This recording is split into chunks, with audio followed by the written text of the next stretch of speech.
रासायनिक खाद व जैविक खाद। द्वितीय विश्व युद्ध के बाद पश्चिमी देशों के हथियार और विषाक्त रसायन बनाने वाले कारखाने बंद होने के कगार पर पहुंच गए थे, जिसके कारण पश्चिमी देशों को काफी आर्थिक नुकसान हो रहा था। इन देशों ने इस आर्थिक संकट से बचने के लिए एक योजना के तहत उन कारखानों में रासायनिक खाद तथा कीटनाशक बनाना शुरू कर दिया।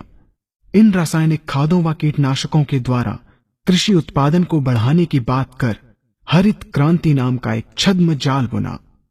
भोले भाले किसान अधिक उत्पादन के लालच में फंसकर रासायनिक खाद व कीटनाशकों का प्रयोग करने लगे। बैलों की जगह ट्रैक्टर से जुताई होने लगी। शुरुआत में कम रासायनिक खादों के प्रयोग से अधिक उत्पादन हुआ।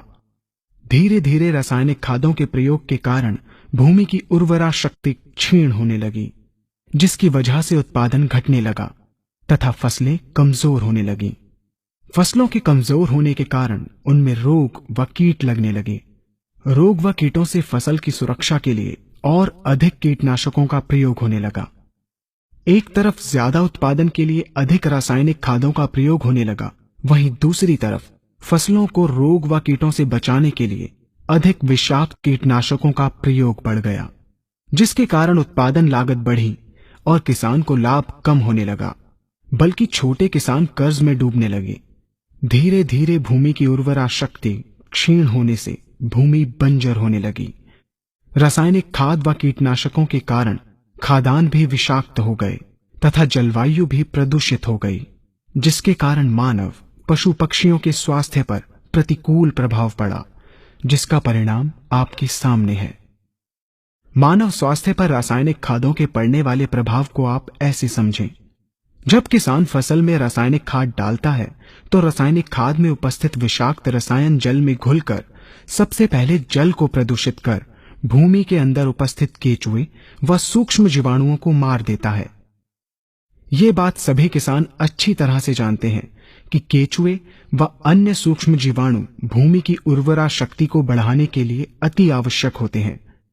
विषाक्त रसायन के कारण इनकी मृत्यु हो जाने से भूमि की उर्वरा शक्ति नष्ट हो जाती है तथा भूमि कठोर होकर बंजर होने लगती है। रासायनिक खादों के विषाक्त रसायन पानी के माध्यम से अन्य खनिजों के साथ फसल के अंदर पहुंचकर फसलों को विषाक्त बना देते हैं। बाद में जब खाद्यान्न के रूप में मनुष्य या अन्य पशु इन्हें खाते हैं तो ये विषाक्त रसायन मानव स्वास्थ्य पर बहुत ही बुरा प्रभाव डालते हैं तथा मनुष्य के अंदर तरह तरह के रोग उत्पन्न करते हैं। जब हम जैविक खाद का प्रयोग भूमि पर करते हैं तो जैविक खाद पानी में मिलकर पानी को प्रदूषित नहीं करती।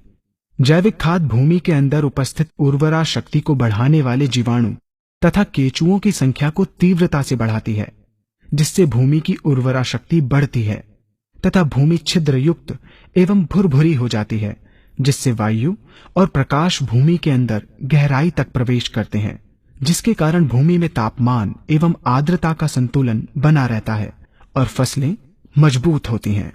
जैविक खाद में विद्यमान तत्व खाद्यान्न के माध्यम से मानव व पशु पक्षियों के शरीर में पहुंचकर स्वास्थ्य लाभ पहुंचाते हैं।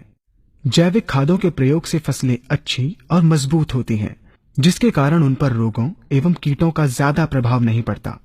यदि किसी प्राकृतिक कारणवश कीटों व रोगों का प्रभाव अगर पड़ता भी है तो गौमूत्र एवं औषधीय वनस्पतियों के घोल के छिड़काव करने से फसलों को रोग एवं कीटों से बचाया जा सकता है।